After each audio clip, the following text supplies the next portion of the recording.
बातमी उद्धव ठाकरेंनी फडणवीस आणि मोदींवर केलेल्या आव्हानाची आहे, इशाऱ्याची आहे। एक तर तुम्ही राहाल नाहीतर मी राहीन। विधानसभेला प्रचारासाठी मोदींनी यावं, उरली सुरली विधानसभेत उतरवणार असा इशाराच भाजपला उद्धव ठाकरेंनी दिलाय। तर मला आणि आदित्य ठाकरेंना तुरुंगात टाकण्याचा फडणवीसांचा डाव होता असा गंभीर आरोप उद्धव ठाकरेंनी फडणवीसांवर केल्याचं पाहायला मिळालंय।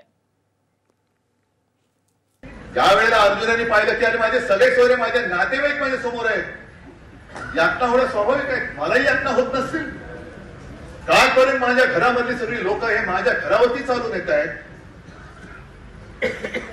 अगदी त्या अनिल देशमुखांनी सांगितले की कसं मला आणि आदित्यला तुरुंगात टाकण्यासाठी या फडणवीसाचे डाव होते।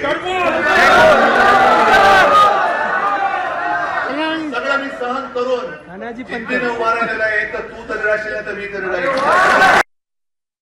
एका जिद्दीने आपण उतरलं पाहिजे आणि मोदींना सुद्धा आपण जो घाम फोडलाय, माझं तर म्हणणं आहे मोदींनी आता या वेळेला सुद्धा विधानसभेच्या वेळेला प्रचाराला आलंच पाहिजे। बघा तुम्हाला आणखी उरली आहे ना, ती सुद्धा तुमची सगळी काढून तुम्हाला पाठवून देतो।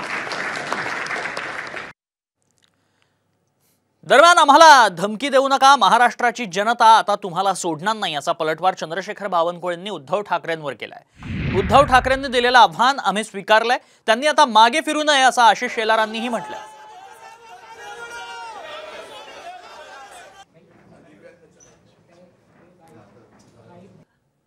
ही चिथावणी तुम्ही कोणाला देता, कोणाच्या भरोशावर देता? धारावी सारखे हत्याकांड होत आहे आणि त्यामुळं ही जनता तुम्हाला सोडणार नाही आणि भारतीय जनता पार्टी आरेच्या कार्य करेल। मोदीजींना गाडू ही भाषा बोलणारे तुम्ही प्रत्यक्षरित्या ISI, सिमी आणि PFI यांच्या मागणीला दुजोरा देताय आणि हे चॅलेंज आम्ही स्वीकारलंय। या देशात हे चॅलेंज आम्ही स्वीकारलेलं आहे। त्यामुळे उद्धवजी तुमचं आव्हान सुद्धा आम्ही स्वीकारलंय, पण आपण दिलेल्या आव्हानातून मागे फिरू नका।